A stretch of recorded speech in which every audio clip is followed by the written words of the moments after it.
Thank you so much, Madam President of the African Parliamentary Union, Mr. Secretary General of the IPU, Martin Chigang, dear colleagues, distinguished guests, ladies and gentlemen. I'm very pleased to welcome you all to this important webinar.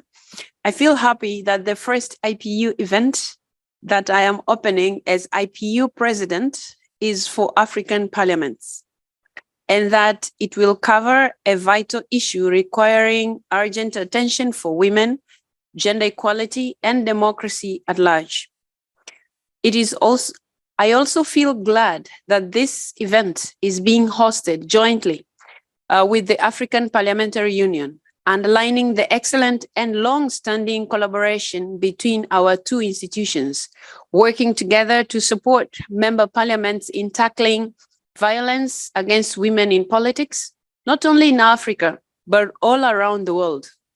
I'm proud that the IPU has led studies on this crucial matter globally, as well as in Europe, Africa, and now also in the Asia-Pacific region. I'm also proud that the IPU has explored and uncovered evidence-based information on the prevalence and various forms of sexism, harassment, and violence against women in parliament. Dear colleagues, let's be very clear from the outset. It is not normal to hear comments suggesting that a woman's place is not in politics, but in the kitchen. It is not acceptable for women politicians to receive misogynistic comments and death threats online every day. It is not part of the job to be targeted by attacks because you are a woman in politics. And furthermore, when you're young, unmarried, living with a disability, or belong to a minority group in your country. It is also totally inappropriate for sexual harassment to be widespread in political life and in our parliaments. In particular, advances, comments, and jokes of a sexual nature.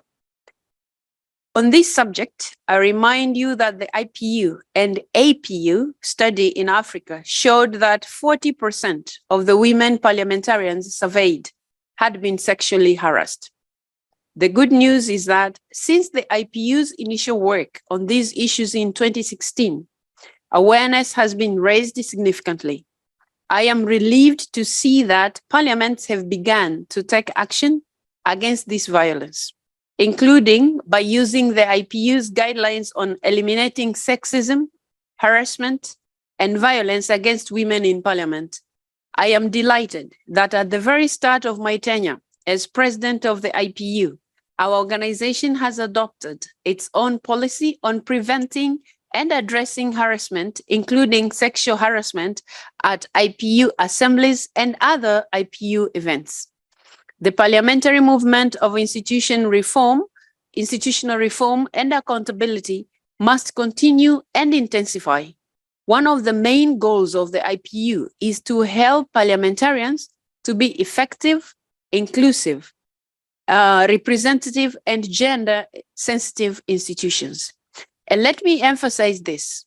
A gender-sensitive parliament is not just a place where women can be, but also a safe and respectful place where women want to be and must be.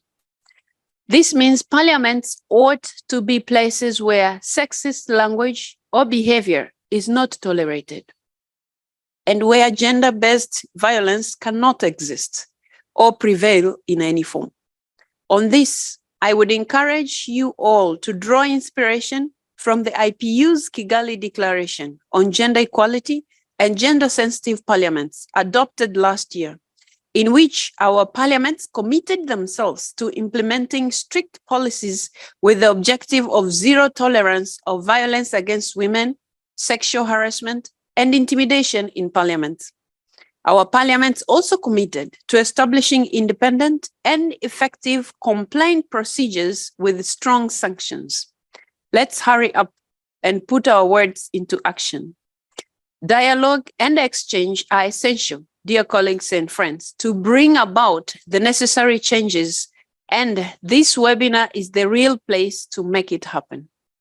I look forward to engaging you more in the course of the discussions, and I'll be hearing more from you. And thank you so much for organizing this, Mr. Secretary General with the IPU. Thank you.